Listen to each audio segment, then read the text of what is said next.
Ridgefield Inland Wetlands Board, IW 21, 599 Branchville Road. Public hearing, October 10, 2024. And this is the regularly scheduled Town of Ridgefield Inland Wetlands Board meeting for Thursday, October 10, 2024. In attendance, we have Alan Pilch, Carson Fincham, David Smith, Isaac Flatto, and we have staff members Artie Paranjape and Caleb Johnson. Second public hearing of this evening, IW 24-21, 599 Branchville Road, plenary ruling application for a stream crossing and related site work for an accessway driveway with some related drainage work within the upland review area of wetlands and watercourses. Owner Morton Bin, applicant Robert Jewell, and Caleb will read in the new documents for us. Yes. Okay. Public correspondence dated September 27th through October 9th, 2024. Brian Carey resume. Brian Carey professional wetland scientist certificate. Anthony Zembo resume.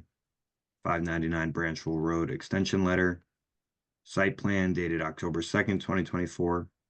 Response to potential impacts from shading dated September 30th, 2024.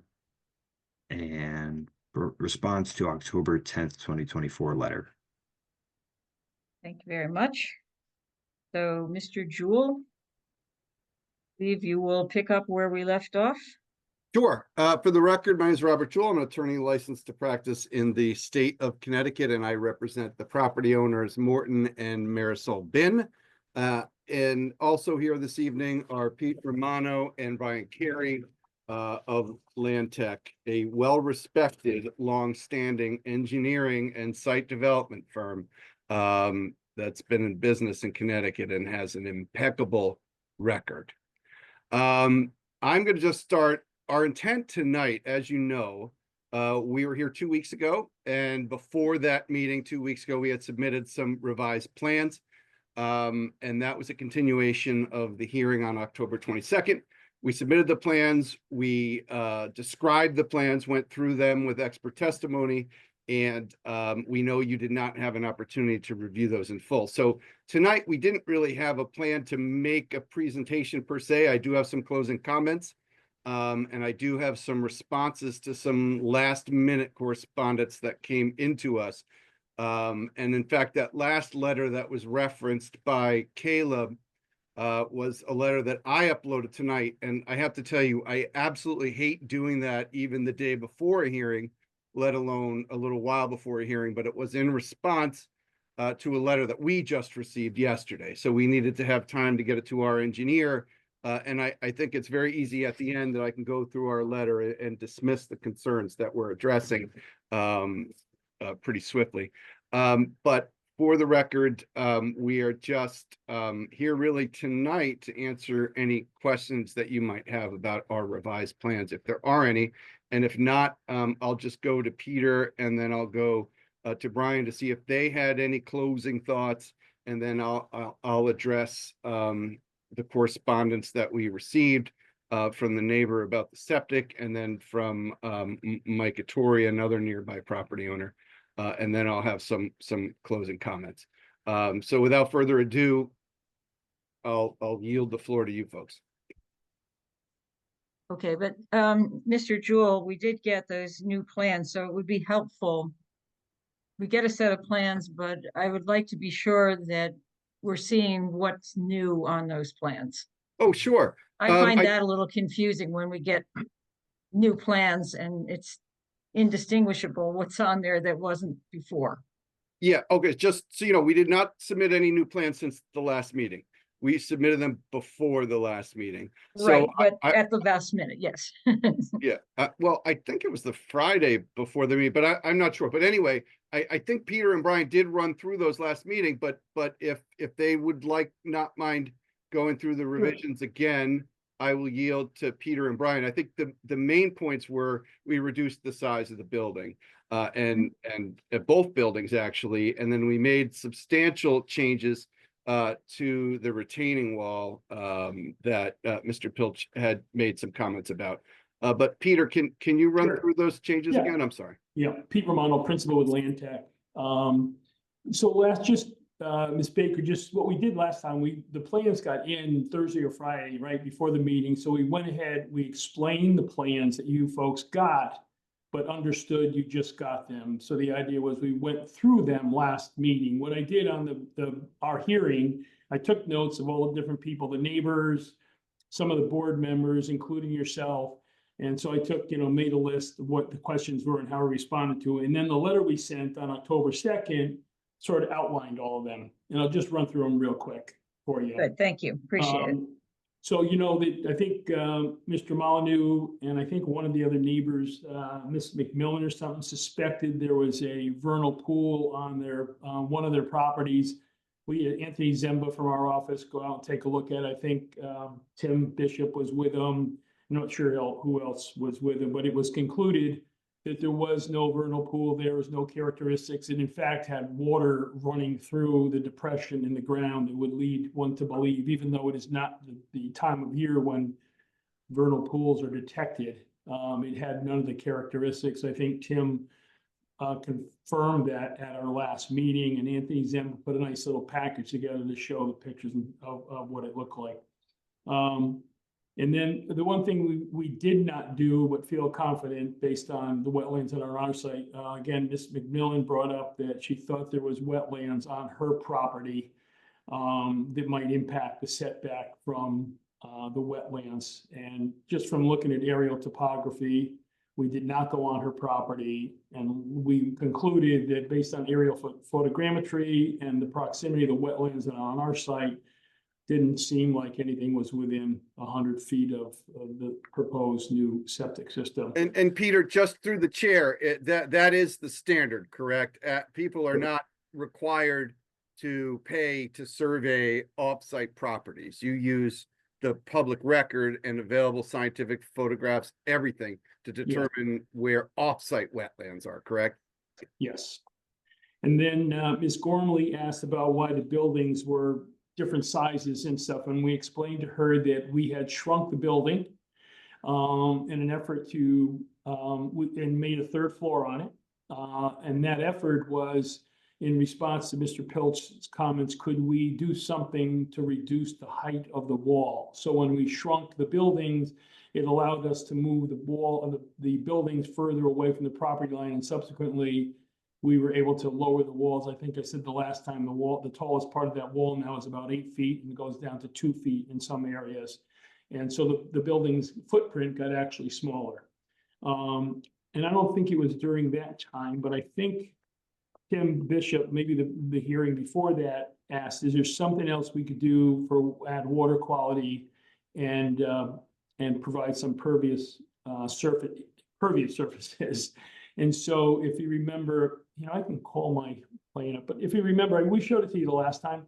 Yes, I do remember that. It's just that. We put a pervious, we put pervious pavers in the parking spaces. Remember, I explained that that's a reasonable way to do it.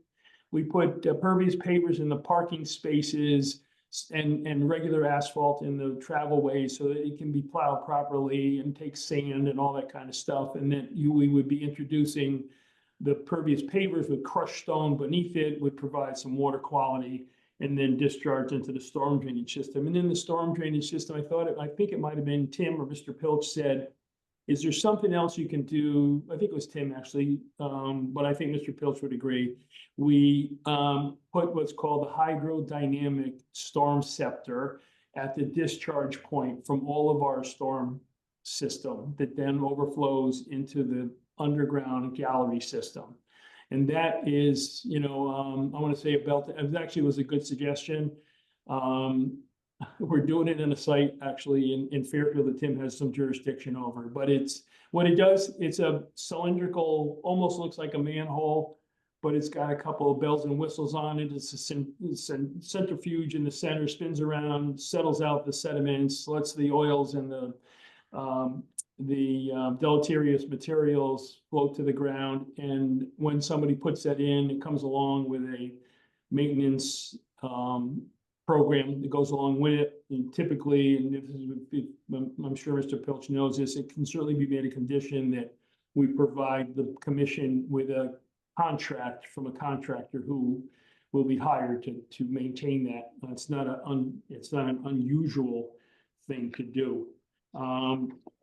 Last couple of things we talked about, one of them was, I'll let Brian go this. I'm going to go to the separating distances. Mr. Pilch asked me to confirm whether the separating distance was appropriate between the septic system and the storm drainage system. We put a little chart in our letter that explained all the different separating distance for different things. It's actually 50 feet, and I think we got something like 65 feet separating distance from the drainage system to the septic system. And then I think it was you, Ms. Baker, that asked, could we do something to demarc the wetlands was one, and then come forward with some kind of a monitor to be sure that the invasive species, even though they'll be taken out at the initial stages, that there could be some contract associated with the site, maybe a landscape contractor that's going to be working with the site that would actually monitor the invasive species so that once they are removed during construction, that they will be maintained throughout the life of the project. And then I think there's two wetlands things that I think, Brian, if you could speak to those. One was about labeling, again, I think it was from Mr. Pilch, about labeling the different seed mixtures you had and their application rates. And then I think that might have been it for you, right? You better unmute yourself, okay? It's the first time you've been on a call. Brian. Thank you. Sorry about that. I did update the plans in response to Mr. Pilch's comments, which were all good comments. We did apply the additional seed specifications and highlighted it in the shaded it differently in the plan, which makes it more clear. The seed mix seed specifications were all provided by the manufacturer. So those have all been provided. And again, we shaded the areas where it's called out for the seed mix. Again, this would be done under the direction of the designer, which is me. So I would meet them out on site prior to the installation of all of this planting stock. And we would go to the nursery and tag everything to make sure we were getting all viable plants. And then we would check again routinely. We would have a planting bond as part of the process. So anything that would die over the life of the planting bond would need to be replaced. But all of the seeding and mixtures would be done. Routinely, we take the seed bag labels and provide them to the town if they want that, to show that the correct seeding rates were done in the areas that they're being proposed. I think that's really it. The other thing is we did update the location. I know it was a clerical error on my part where I placed the vernal pool in discussing with Anthony Zemba, because I had not been out to that part of the site, but we did update that in the aerial photo and put that in the record, and I apologize for that confusion. I think those were the only two comments that were proposed. Hey, Brian, if I could just interject. Yep. Mr. Finchman also asked, and I think we sent it up to you, but there were some articles that you cited in the bridge shadow report that did not get into the report. And so our submission on the second included all those things, right, Brian? That's correct. I actually went back again and provided more sites that were even more specific for that, for answering that question. So that's it from our end. There are about 6 or 7 or 8 comments from different people, board members, and then neighbors. And I think we sent those maps up to you before the last meeting, just that you guys didn't have enough time to take a look at them. So that's why the idea was to come back in 2 weeks, kind of thing. But otherwise, you know, what we presented in the past is what we have. Okay. Brian, why don't you stop sharing, Brian? Okay. Your email up there.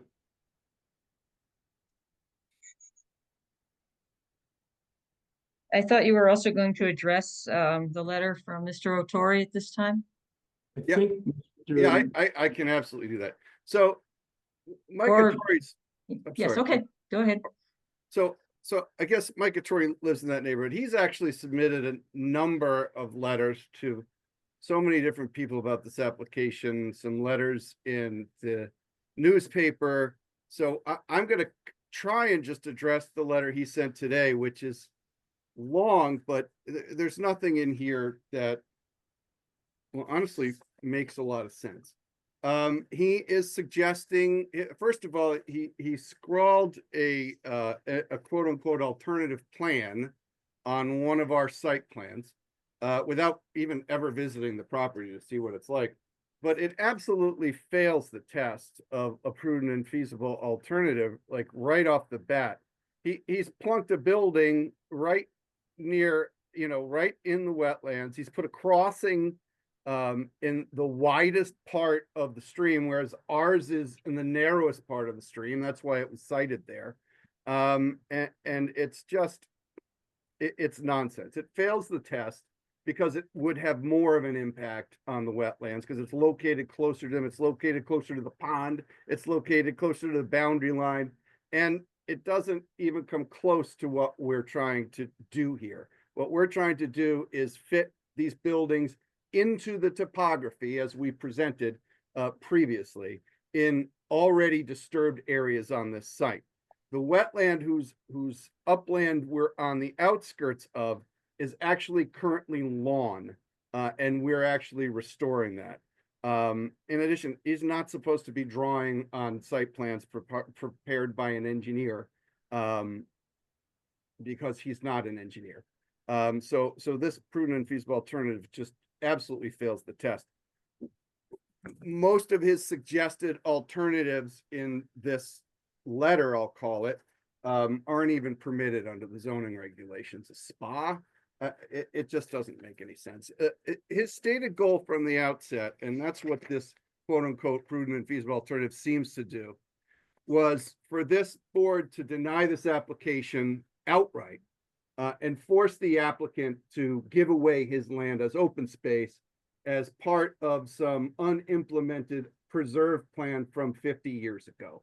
And that's just has nothing to do with wetlands or watercourses. And then finally, he keeps pointing to the fees section of the regulations and asking and urging you to hire a third-party consultant, again here on the eve of a public hearing that's been extended. The fee section that he quotes under our regulations is limited to circumstances where projects are complex and large and are likely to have a significant impact on wetlands or watercourses. As our expert testimony and our revised plans show, there's nothing about this project that is large, complex, or likely to have impacts on wetlands and watercourses.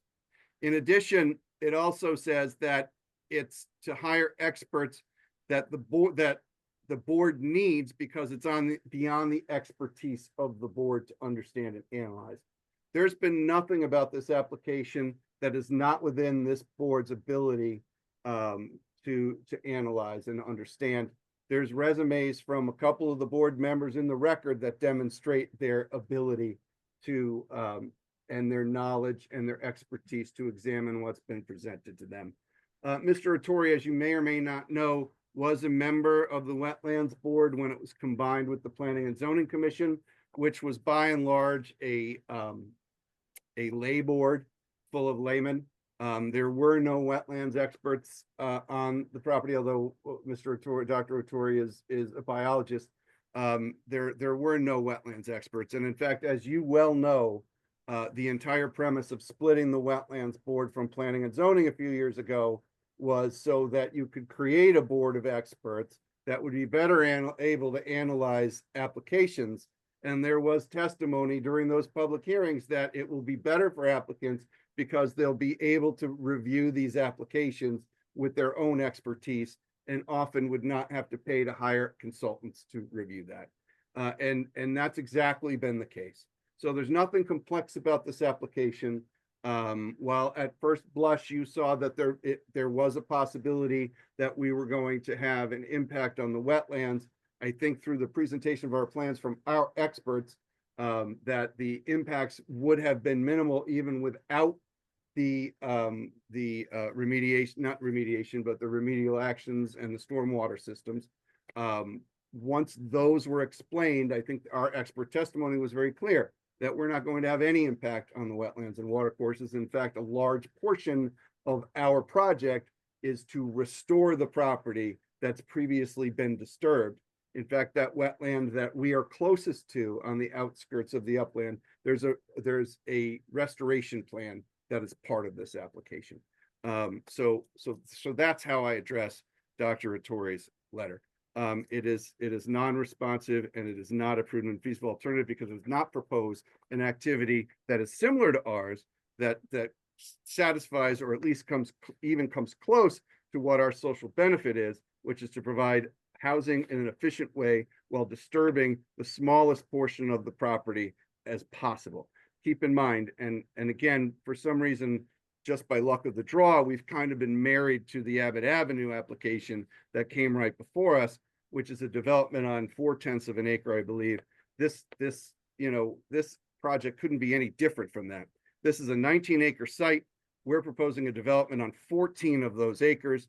5 of the acres that we're not proposing development on are only going to have a roadway, a driveway crossing it, and is otherwise not impacted by this. We're developing a small percentage of this property, and we're having a minimal impact on the wetlands, and all of our remediation steps and amelioration steps are eliminating those impacts. So at the end of the day, coupled with all of the restoration that we're doing by removing the animal pens, by developing mainly disturbed areas, we're going to leave this property in better shape under the wetlands regulations than it is now. The next issue I want to address, there was a letter about the septic system that seemed to have some misinformation about the appropriate regulations that apply to our septic. And the letter that I uploaded today, dated October 10th, is from Mike Bartis, who's the director of engineering at Landtech. He's an engineer. He's been designing septics for decades.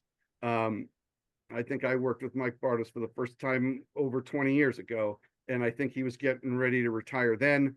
I apologize to Mike that he didn't even get close to that goal, obviously. But he submitted this letter for the record, and I'm going to read it verbatim. At the request, dear Mr. Jewell, it's addressed to me, but I upload it to our site. At the request of Pete Romano in our office, I've reviewed the letter from Taylor Wright and Emily McMillan to the Inland Wetlands Board dated October 9th, 2024. My responses are as follows. The first paragraph of the letter requests relocation of the septic tank for Building 2. I suspect, given the proximity of their property on Stony Hill Terrace, the request refers to the septic leaching area proposed in the vicinity of 4 Stony Hill Terrace. The basis for this request is alleged non-compliance with the Department of Energy and Environmental Protection criteria related to subsurface disposal systems. Our project is expected to generate only 7,400 gallons per day of wastewater. The DEEP will have no jurisdiction over this project. The authority having jurisdiction is the State Department of Health. So the DEEP standards, this is a different regulatory level. I added that last sentence. Paragraph 1 and 2 of the letter relate to specific DEP criteria for nitrogen concentration and travel time. These criteria are not part of the design criteria set forth in Department of Health regulations and are not therefore relevant to this project. Paragraph 3 is a general list of concerns related to the proposed retaining wall. While we agree that the wall will change the topography of the vicinity, there is no evidence that any adverse impact will result. The small watershed draining onto 4 Stony Hill Terrace will not differ significantly from the existing conditions. There are no impervious surfaces to be introduced within the watershed draining to the 4 Stony Hill Terrace property line, and the design of the wall is unaffected by global climate change. Paragraph 4 expresses concern related to the use of a pump station to move wastewater from the septic tank to the leaching field. The specific concern is that some sort of pump failure, mechanical problem, power outage, etc., would create a health risk to private property. This is not a legitimate concern for the following reason. One, wastewater pumps are very reliable and the pump service industry is robust. Pump repair and replacement can be accomplished quickly if needed. Temporary pumping can be used should it require during extended repairs. In case of power outage or other pump failure, the pump chamber includes emergency storage for 24 hours of wastewater. There are alarms to notify building management of any problem. And then finally, note the pump failure would not result in discharge towards Stony Hill Terrace, as that property is, and then it trails off. It is not downhill from this area. So that is the response to that letter. I don't have anything to add to the responses, and I would just say, in closing, a couple of things. One, I first met Morton Bin after he opened the animal shelter. When I first walked his property with him, he was so proud of it. He walked me around it for 3 or 4 hours, believe it or not. We were followed by a herd of goats who kept chewing on the site plan that I was carrying. And for the ensuing years, he has looked at, and we submitted most of these alternative designs for the development of this property, because at the end of the day, he wanted to share this property with other people. And the alternatives that we provided weren't just sketched up and designed to meet some regulatory requirement of alternatives. They were actually engineered and designed with the idea to implement them. And each one of these proposals got better and better and better until finally we came up with a proposal that impacted the least amount of the property while also providing the most benefit. His stated goal was to provide housing to a number of families who could come and live on the same property that he's been admiring and loving for all these years. He didn't design any amenities like tennis courts or swimming pools or playgrounds. His idea was the amenities were going to be the very woods and water courses that he had built around all those years ago and had been living on as part of his animal shelter. That's why you have all of these walking trails through the property. And that's why these walking trails are designed to stay in place while all of the animal pens are removed. His specific plan was to devise a development that had the least amount of impact on the neighbors and on the land so that the most people could enjoy this open space. And I think he's done that. The vast majority of this property will be unaffected by this development, unlike the subdivisions and the other alternative plans we looked at, which disperse the developments around the property. This plan concentrates the development on the area closest to the road and builds 2 buildings, yes, 2 instead of 1, but into the topography in the disturbed areas of the site, as far away from the pond as possible and on the very outskirts of the upland review areas. In fact, I believe our only intrusions into the wetland and upland review areas, and Peter, you can correct me if I'm misstating this, but the driveway that comes in over the portion of the existing driveway and the crossing, which goes over a grass field now. We didn't propose a culvert that would have required disturbance within the course of the water course to put a pipe in and pave over it. No, we proposed the more expensive alternative that people used to have to be forced into, or are usually forced into, with a bridge that has no impact after it's been installed. It's well above the water course and outside of it. And then the roadway, or the driveway rather, to the vehicular areas. Most of the activity other than the crossing within the upland is the restoration of that seep, the wetland that was discovered not too long ago after those other sites were, other plans were devised. So that area, now that we know is a wetland, is it's no longer going to be lawn, it's going to be replanted and restored and become functional. And we do have an invasives plan to make sure that it doesn't get inundated by invasives. And obviously the plantings will be bonded for a period of time to make sure they take. The idea of this is a development where the star and the amenities are the property. That's why he's calling it the woodlands. And we sincerely believe that this plan, which is the result of many years of planning, is the best plan for the property. Even though we did actually modify it after the comments at the first hearing, our alternatives were, were devised on the run to make sure that we met everybody's comments. We're not impacting anything after the construction. And during construction, there will be erosion and sedimentation control to minimize any impact on the wetlands and watercourses, both on site and off site. So I will have some concluding remarks in addition to those. I don't know if you were going to take neighbor comment tonight, but I absolutely want to make sure that we get the last word, and I will keep my prepared closing comments until we're ready to close, if that's okay. That's fine. Board members, questions, comments? Alan? Yeah, just, it's really a planting plan comment. And, the question is with the wetland area, that's the, I'll call the hydric lawn wetland area, sort of in front of the two buildings. I know you said that, there's a seed mix that's specified, and I know it's on the sheet. But one thing that isn't there is the quantity. It can actually be, it should be quantified rather than just leave it up to whomever to decide how much to put down, because these seed mixes have a certain weight of seed that is used per like 1,000 square feet or per acre, and it should be on the plan. And I guess the only other question I have, again related to planting, is that in that planted, restored upland review area, sort of between the two buildings, and I guess what I'm looking at right now is sheet L 1.1. Between all these various plantings, is there a seed mix there that's going to be installed? I think you said there would be, but if there is, it should be specified on the plan. So if you look on, and I'm sorry if it's a little confusing, but if you look on the planting plan, in that area, you can see the different shaded areas, and they're called out as area 1, 2, and 3.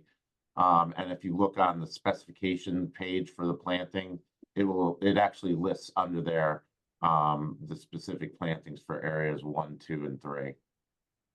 Okay, I guess the shading, I see the shading very clearly for area 1. I do not see it at all on the one I'm looking at. It's for, hatched. I mean, we can clean that up. I mean, it's hatched in there. It's just there's a lot going on the plan. So I understand. yeah, so right here, you can see it's kind of stippled right there. I can make adjustment and call it out so it's more clear, but you can see area 1 here. This whole area up here is area 3 in these planting beds, and then area 2 is in this general, it's in the area outside of the wetlands along down these slopes. Okay, to me, it is not clear. So I think it's something that needs to be done. Okay. Yeah, as he's explained that, and since it would be a change to just a clarification of the plans or darker schematics, I think that can be submitted post-hearing since the information is already in the record. With regard to the rate of the seeds, Brian, do you have a comment on that? Is that in here? Yeah, it's in, so I have the plan up right here. It's, normally you'd calculate the square footage and contractor would calculate the square footage. I can do that pre-calculation. It's not a problem. It Oh, seems to say to me, I agree. applied a It's rate not a of problem. 35 I just think it pounds. should be on the plan. Yeah, so it's a rate, and that I can add that to the plan. That's not a And I problem. see you said, apply a rate of like 1,250 pounds Yeah. per square feet per pound. Fine, but you should actually specify. Not a problem. Because I don't trust a contractor to figure out the areas. I know what's going to happen. They'll just spread some seed around and call it a day. Oh, we Yeah, did that. I do And then make they tell sure you they've done it. Yeah, know, I mean, believe I me, I've go seen out it there 100 and monitor times. it, so, but no, I understand. Any clarity I can bring on the plan, that's not a problem. Ellen, it sounds like you went through that recently. I go through that constantly, not recently. Everybody always tells me it's designed just as you showed it on the plan, and I go, right, It's your fault. tell me about it.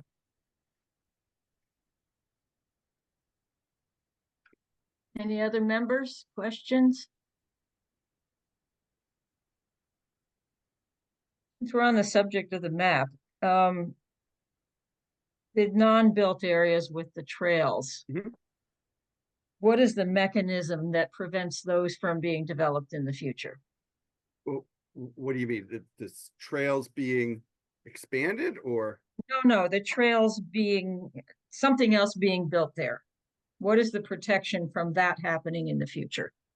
Well, so after this application, we have to go to the Planning and Zoning Commission and present the plan that you've approved there. So as part of the Planning and Zoning Commission approval, all the conditions that we talk about will be imposed as part of their approval. And we expect that to be a condition of approval in their plan. And we may be having a discussion about the possibility of conservation easements. We don't want to have that discussion here because we're not sure how the Planning and Zoning Commission is going to take this application. And we don't want to have a condition that imposes anything that we might have to modify for the Planning and Zoning Commission. But the intent would be for that to be in the declaration for the common interest community. And again, we do anticipate having that discussion at Planning and Zoning about conditions and restrictions as part of the approval.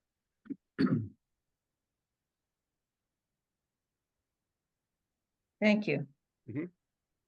Actually, Susan, if I may just interject, I think that's a good point that you made, because I think it should be, I'll say one of the conditions that we add is that the plan should be shown where these trails, these walking paths are on the plan and which ones are being retained, because I do know there are some which show planting going on within them and things like that. And I do think it's an important aspect of it, so that we understand which are being retained, which are being removed, things like that. Some of them go through wetlands, some of them go through through our upland review areas. And I just think that should be part of a plan that's reviewed. It's a concern of mine that something could be done with them. Well, and then also I think they are shown on the survey, right, Peter? They are, yes. Because they are, keep in mind, these trails aren't, as you saw, aren't just through the dirt. There's grading underneath them where they get steep. So they are shown on the survey. And I don't think we plan on moving any of them, do we, Peter? Well, we know, but to Mr.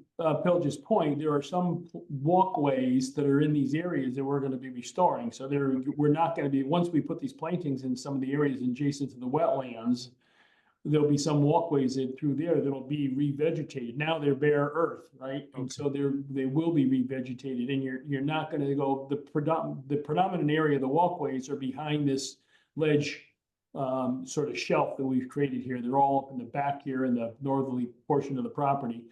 These walkways in here will be interrupted by the development. If you're trying to show that, could you share that? Sorry. Oh, I'm sorry. No, I'm not trying to be difficult. It's fine. It looks like you're pointing something out. I'm sorry. Yeah, I was wheeling I can try to read your mind, but it's not too easy. cursor around there and thinking that you guys are looking at me. Okay. That's So what I fine. was saying, so all this, we have the landscape plan up in here, and so some of the walkways in here are just gonna go away. You saw them all out there, they're basically bare earth. Right. They're gonna be revegetated. The predominant area where the walkways are, and they are shown, we didn't call them out like we're gonna keep them or not, but that, it doesn't say that specifically, but that's what the implication is. The areas behind, remember I told you that this heavy dark line behind here is all ledge. So we're gonna carve that out. And then when you get up on the back here, all the walkways are kind of shown there. They're not, we didn't put a note on there, retain the walkways, but that's what the intention was. Everything basically behind here is gonna stay status quo. But the walkways through here are gonna be all revegetated. You're not gonna walk through these areas, the upland review. Okay, that's important to identify. Okay. So Peter, you can do a revised plan and Yeah, get that. sure. And maybe what we'll do is highlight them a little bit and put some shading on them or something, to call out the ones that are staying and the ones that are going. And again, just to clarify, I think, and I'll ask you to confirm my understanding, as long as we present something during the hearing, after the hearing closes, we can submit something that shows you what we did during the hearing, correct? Sort of a clarification. Yeah. Well, I believe we could put it in as a condition of approval that gets submitted to the office for approval Right. before you do anything. And if it's not what we heard in the meeting, it won't get approved by staff. Right. So we've done that for things before. Fine. So I have two conditions of approval, that one and the seed mixes so far, that we would hold until we have our discussion, and then that would go in. Provided we approve something, that those would be conditions. In addition to the contract for the invasive species monitoring, I believe. And anything else that might come up when we're having our discussion. That meet with your understanding? Yes. I think we're. All right, any other members with questions, comments?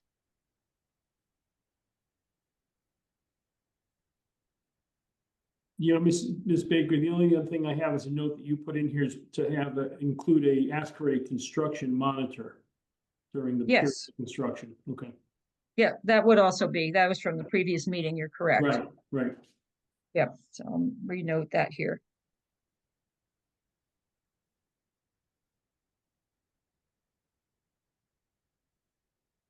Oh, and you also mentioned you'd be providing a contract for the system Storm that, scepter, correct, Yes. yes.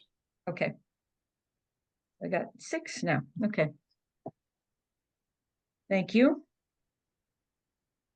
Any other members before we go to see if anyone in the public is looking to speak?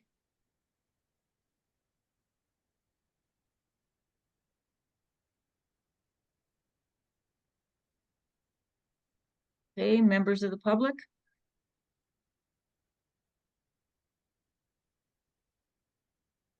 Okay. Are you ready? Oh, can we take down the screen share? Yep, yep. Hey, Artie. Yep, I'm gonna allow Michael Brown first. Okay, good. Hi there, can you hear me? Ken. Right, I'm Michael Brown. I live at 302 Old Branchville Road in Ridgefield. Just as a preliminary comment, I've been impressed by what the attorney and the Land Tech group have put forward as a project. There's clearly been a lot of thought that's gone into that, and that's all to be commended. I happen to work a bit in this field, mostly internationally. And the comments that I'm going to make, or the question I'm going to ask of the Inland Wetlands Board, is sort of in the context of thresholds for environmental impact assessment and expertise that you all feel you may have or you may not have. My question starts with the Inland Wetlands Board. Are there any thresholds upon which you decide that you need to get external expertise for some sort of rapid environmental impact assessment that would be a third-party assessment that would be able to deal with situations for 599 Branchville Road or the Abbott property that was discussed prior? I know we're not discussing that now, but this is sort of a procedural question. At what point do you feel that you don't have the expertise that Robert Jewell was suggesting that of course you do have, that would then not obligate you, but maybe induce you to seek other external expertise for a third opinion? I'm not saying that that's even necessary in this particular case, but perhaps it could be. Perhaps it could be in the next case that you face, or in the prior case that you faced before with the Abbott property. That's the main question that I have. I don't have anything to comment on the technical plans that were put forth. It seems like everybody's being very serious about what they're putting forward and within the context of trying to balance conservation and development concerns for the Ridgefield community. So I'll stop there. Thank you for the question. Anyone on the board like to respond?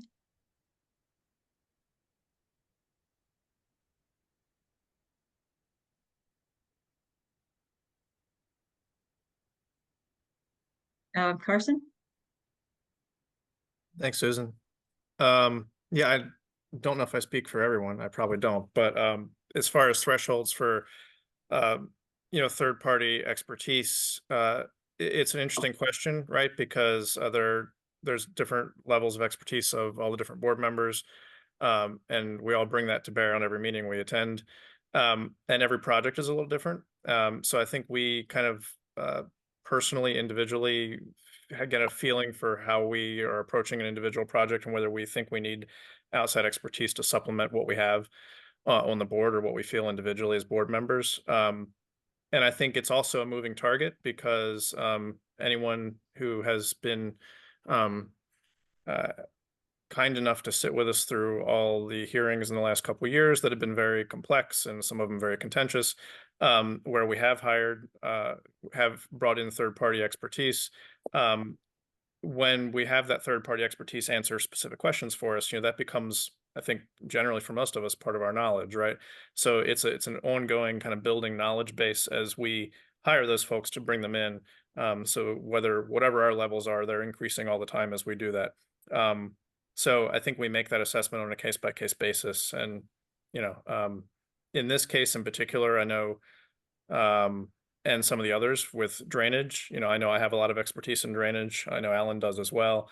So personally, unless there was something very unusual in those aspects, I don't think I would need or recommend a third-party expertise to bring in another engineer to add to the pile. But there are some topics that I'm not as familiar with, and so I would suggest that we bring in someone if those were, primarily relevant to what we were dealing with. So I hope that answers your question from my point of view, and if anyone else on the board disagrees, please feel free. Thank you very much. Yeah, I would only add that this is at our discretion, whether or not we feel the need to hire additional experts. And I think twice we had a discussion on the board and determined that we felt comfortable. Tim? Yeah, there we go. Thank you. Just for the record, I have been on this meeting all night, even though you haven't seen me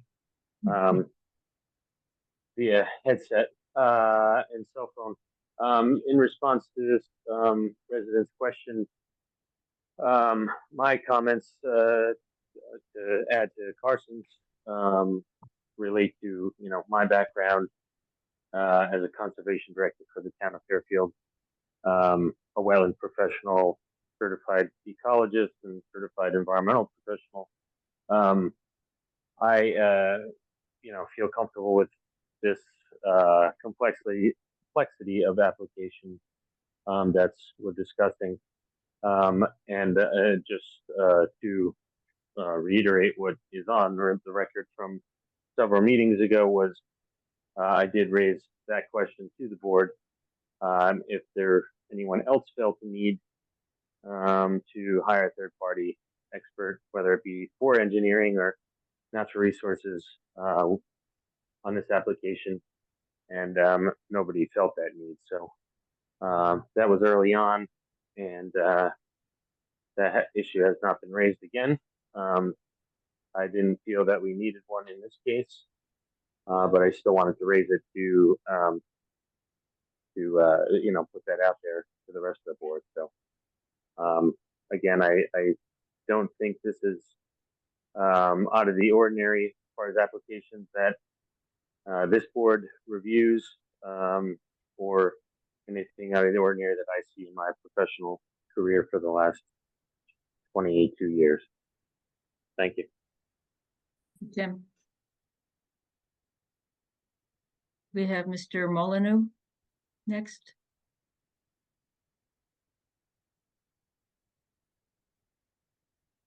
I just had a quick question about the 10-foot fence that surrounds the property. I know Mr. Bin put that in to protect the animals when it was an animal preserve.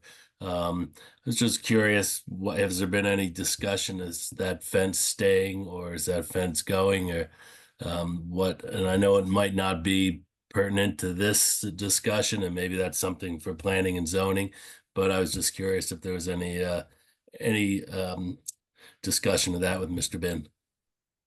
We've not had a discussion about that through the chair. Sorry, answering through the chair. Thank you. No problem. That is a that's an issue we'll probably discuss now that it's been raised. Actually, it hadn't occurred to me either. We'll have to have that discussion with our client. I think it's beyond the scope of this, but I do appreciate it being raised because honestly, I didn't even think about it. The fence along the road will absolutely stay.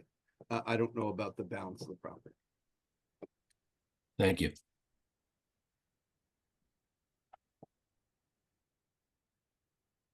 Susan Micatori wanted to speak. He's been having some technical difficulty. So. Are you able to get him? Okay, there you go. Thank you. Can you hear me?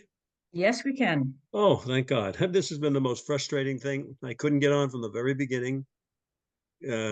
Anyway, so it's almost anticlimactic now, but several things. First of all,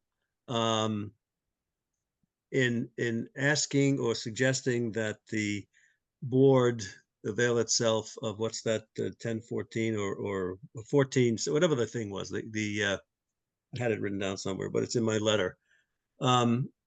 I believe I also made it clear that I know there's plenty of expertise on the board. Nothing was meant to detract from your expertise. But as I've said to some other people on other occasions, if you had a table full of Nobel laureates and they had free access to more expertise, they'd probably take it. That's all that was involved in. Nothing like that. Where else did I want to go? As far as me being an engineer, pretending to be an engineer, nothing of the kind. I used that map to put my what Bob Jewell called, I guess it was did he call it a sketch or did he call this some chicken scratch? I fully admit that it's a crude drawing. The whole idea was, and I don't want to bring in any national politics on this, but to make it a concept plan. Okay, that's really what I was trying to do. And the objections that Bob Jewell raised about the location of the house, of course, one of the things I said is it would have to be redesigned, relocated, possibly shifted in location. The whole point is what I did want to address, and I'll do it now, although I did also submit a written memo to the board requesting that it be entered into the hearing since the hearing was still going on because I was getting very frustrated.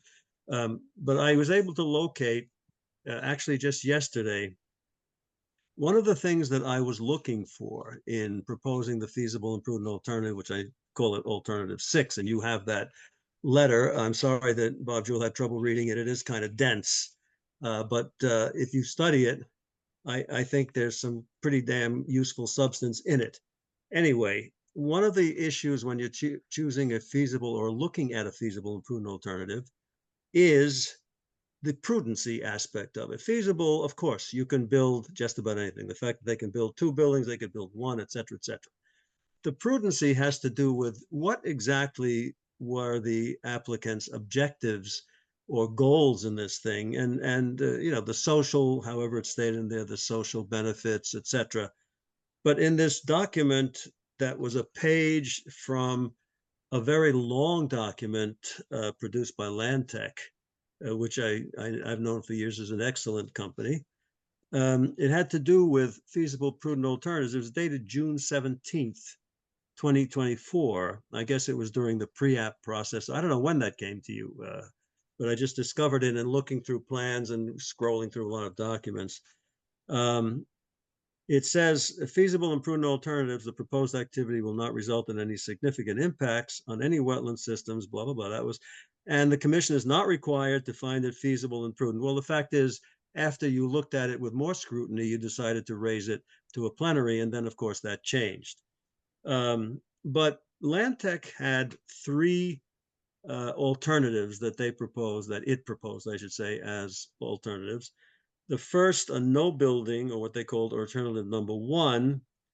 And to sum that up, it failed to meet the most basic of the project objectives, which was to improve the site in a reasonable manner that is protective of wetlands and existing natural resources, but also to allow for the development of residential apartment buildings.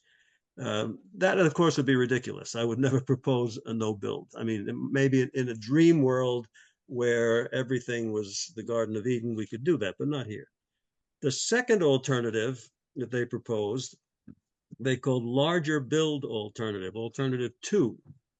And the essence of that is a larger build alternative was considered, which would have included more units and possibly additional facilities. However, this alternative was deemed impractical, as it would have likely led to significant adverse impacts on the wetland areas and would not align with the objectives of preserving the site's ecological integrity and conforming to the local regulations. Okay. Therefore, Land Tech concluded current design, alternative three, the current design, which is the one you're working with, was determined to be the most feasible and prudent alternative for the project, since it met the objective of developing the lot in a manner that is protective of wetlands, while also meeting the goal of constructing the affordable housing development. I don't know if it's still an affordable housing development. I guess it is, luxury apartments with affordable, whatever it is. But that was the goal.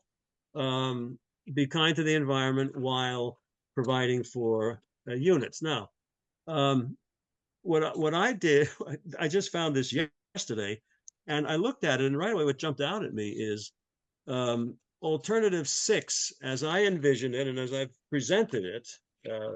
I know Bob Jewell thinks it's chicken scratch, but that's all right.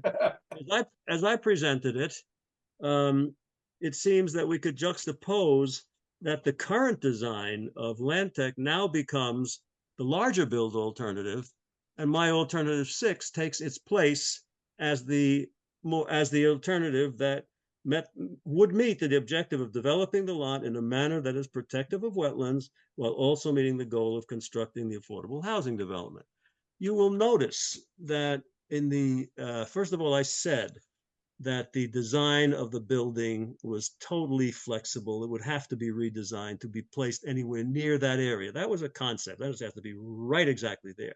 But more or less in the southeastern quadrant of the property is where I'd be looking to locate the building, and most likely the septic areas for other reasons.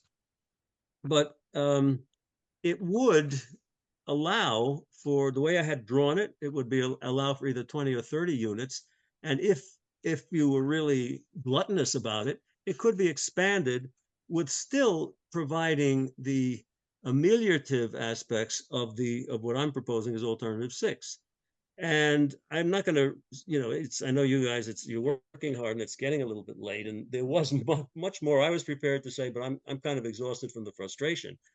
But all I would say is study the plan and determine for yourselves if there's not a lesser impact on the wetlands and watercourses, if it does not preserve much more of the natural land. By the way, I'm not proposing that it be made public open space. If it remains private open space, that's fine by me.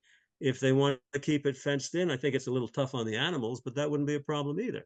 In other words, what I'm proposing is something that could meet the applicant's objectives, but have a far more benevolent footprint on the property. One of the main things about it is it reduces the road network, the interior road network. And no matter how you design it, whether it's pervious, impervious, whatever, you're going to have a lot of automobiles on those roads, at least on the present design. And whether those roads are within the 100-foot setback or within an expanded upland review setback, which you have the authority to put in, you don't even have to do it. You put a cup of oil on the road and it's going to travel. It's going to permeate through the land. It's most likely going to travel with gravity. It may travel with the water. It's going to end up in water. Whether it ends up in 100 feet or it ends up in 200 feet, it's still going to get there. My point is the extensive road network of the present plan is a major environmental problem when compared to the alternative, which has a much, I'd say maybe 10% of it is road. I'm not sure. I also, can you still hear me? I just lost my screen. Yes, we we there? can. Yes, Okay, we good. can, I but don't have to we're running out of time, so if you I'm can sorry, Susan. I'll move try to rush along, it. please. Yes. I will. I would just like, first of all, I want to mention that 10.7 says, and I would not push this, but a conclusion that a feasible and prudent alternative does not exist does not create a presumption that a permit should not be issued. Okay. So you have the discretion, despite Bob Jewell's very, I would say, professional and skillful presentation. I think he's a damn good lawyer, skillful presentation for his client. You still have the ability to scrutinize this thing and make your own conclusions. And I think I still submit to you that despite my not having an engineering degree, you're able to use CAD, and apologize for a lot of the typos. I do it fast. I send them out and then said, oops. Make your own decision. Review all the documents, not just mine, obviously, but the whole picture, and go accordingly. I think there will be a project there. I think there will be an affordable housing development, but the present one, I think, is too complex, too large, and there's a better alternative, which is alternative 6, or perhaps something else could be proposed. That, in deference to your time and my frustration, is my presentation. Thank you very much for listening. Thank you. You're welcome. Mr. Brown, did you want to say something else, or is your hand just still up?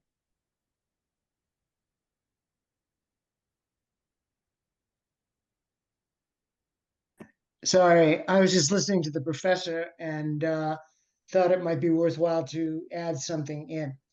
So about 30 years ago, I used to work at the World Wildlife Fund in Washington, D.C. And I was there for 8 or 9 years. And I was requested to write, call it a book, call it a booklet, about a 60, 70 page booklet on integrating conservation and development. Mm-hmm. Designing integrated conservation and development. In listening to the professor, I'm thinking this is kind of a classic integrated and conservation and development challenge in Ridgefield, Connecticut, as opposed to sub-Saharan Africa, Southeast Asia, or wherever that was the intention of the publication that I was writing about. Sort of following up on the professor, I had spoken before about third-party types of consultation and some sort of a rapid assessment process. The professor is suggesting that there's different alternatives. I myself am not, I haven't looked at the plans, and I don't know, and I'm not disputing what Lantec and Robert Jewell are coming up with and proposing to you. But what I think might be prudent on your part is to look inwardly as a board. And right now I do, and just parenthetically, I am writing a book on climate mitigation in the global south, and the topic of experts and expertise is big on my personal agenda. I think this word, people like to praise people for their expertise, and I often have been called an expert in the particular areas that I know something about.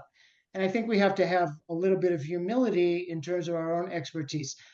I don't want to make this issue any more of an issue than it should be made into. But if there are, in fact, potential trade-offs in terms of balancing conservation and development on this particular space or any other particular space that the Inland Wetlands Board has to deal with in Ridgefield, it might be good sometimes to bring in other opinions if you yourselves can't reach some sort of a internal consensus on what to do. Now, Tim Bishop said before that he believes that he has the expertise, and he believes that, and other people on the board believe that they have the expertise. If that's true, then great. Then, then go for it, and just be clear in terms of what your criteria are for balancing this footprint between development and conservation of wetlands in this particular site. And then when we move on to the next site, we can have the exact same conversation. Thank you. Thank you very much. Are we? That it?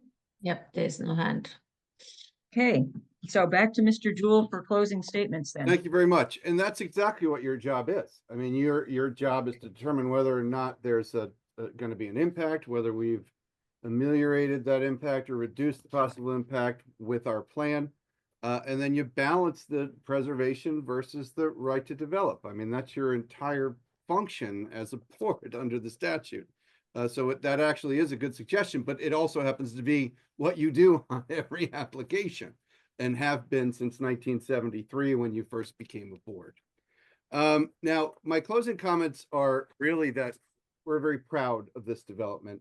We think it has much less impact than the alternatives that were shown. We understand, and I think you understand that, you know, if you listen to the state and local governments and the federal government, that there's a housing crisis. I think the future Madam President said that they want to build 3 million new housing units after she's elected. And we've also learned that the least efficient way, and I think you could see this from the subdivision alternatives that we submitted, the least efficient way to provide housing is through single family large lot zoning. As you can see from our layout, we're able to disturb a small portion of the land and provide housing for 30 or 40 housing units in a small footprint and leave most of the land untouched. And if you tried to do that in a 2-acre zone, you'd have to create all these lots with separate 4,000 or 5,000 square foot homes on them, and you'd have a little bit of open space. Well, this is the opposite of that. This is a lot of open space with a little area dedicated to housing. And this, as our population increases, is what the future of housing is mostly going to look like. And the other interesting thing about land use, which is tough to wrap your head around, though, is it's not really about us. It's about the future. And in 150 years, if the solar flares don't kill us all or an asteroid, there'll be people happily living in these dwelling units and we'll be long dead. And everything we said about this thing will be, and everything in the decision will be baked into that development, but nobody will remember any of us. And that's actually a pretty sobering thought. Anyway, so the standards and criteria under 10.2 under our wetlands regulations require you to look at a few things when you decide this application. And I'm just going to read through them briefly. A, the environmental impact of the proposed regulated activity on wetlands or watercourses. Well, as you saw, we designed and we modified the design to provide a minimal impact. There's no way to get around a crossing. And I may ask Peter to weigh in. Peter, can you remind us why we chose this specific location on this watercourse for this crossing? My recollection was it is the narrowest part of the stream, which is why the crossing is here. Can you expound upon that? Yeah, exactly. That's exactly it. I mean, we actually moved it further down to the west to get it out of the crossing, which was wider. This bridge spans the watercourse, the wetlands, and the floodplain. That's in a nutshell what it is. And the only disturbance that goes on is about 0.23 acres of temporary disturbance in the upland review area. There's no disturbance in the wetlands at all in this construction anywhere on the site. And in your opinion, at the end of the day, are we going to have any impact on this wetland and watercourse? No, there'll be no impact on the wetlands at all. So section B talks about the prudent and feasible alternatives that Dr. Rattori just talked about. And again, the law is that we're not supposed to go through a million alternatives and exhaust alternatives. We're supposed to look at several alternatives for the use of the property, typically that are permitted under the regulations. And we think that we've come up with the one that has the least amount of impact. And that's what the prudent and feasible alternative proposal is about.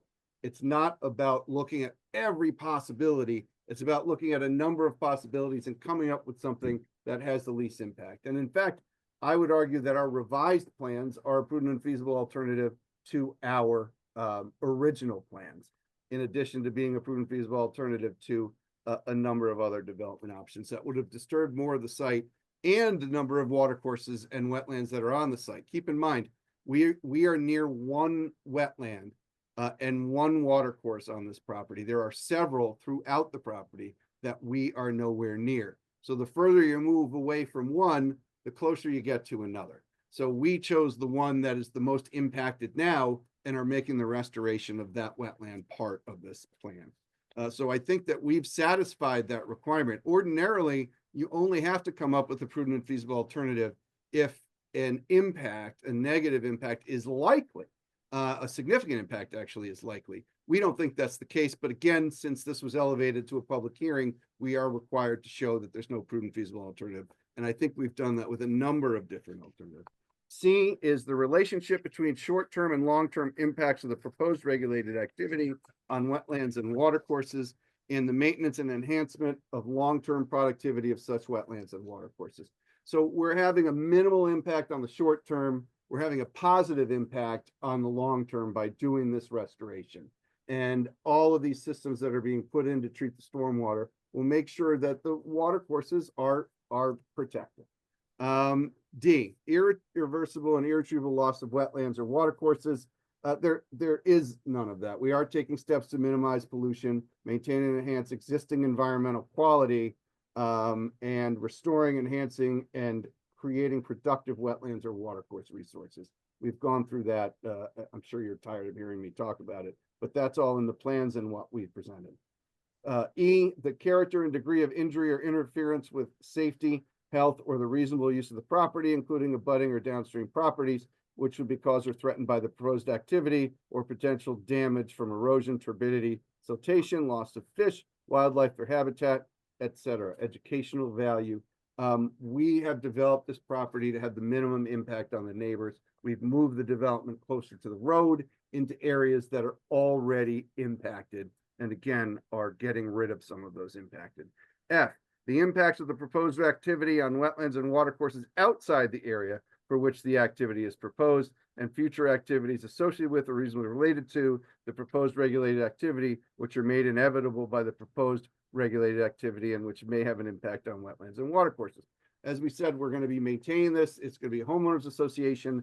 They are going to be maintaining this property in accordance with a recorded stormwater agreement, which you always require, and there will be contracts for maintenance and invasives control. You will be bonding the plantings, so there will be no negative impact in the long term.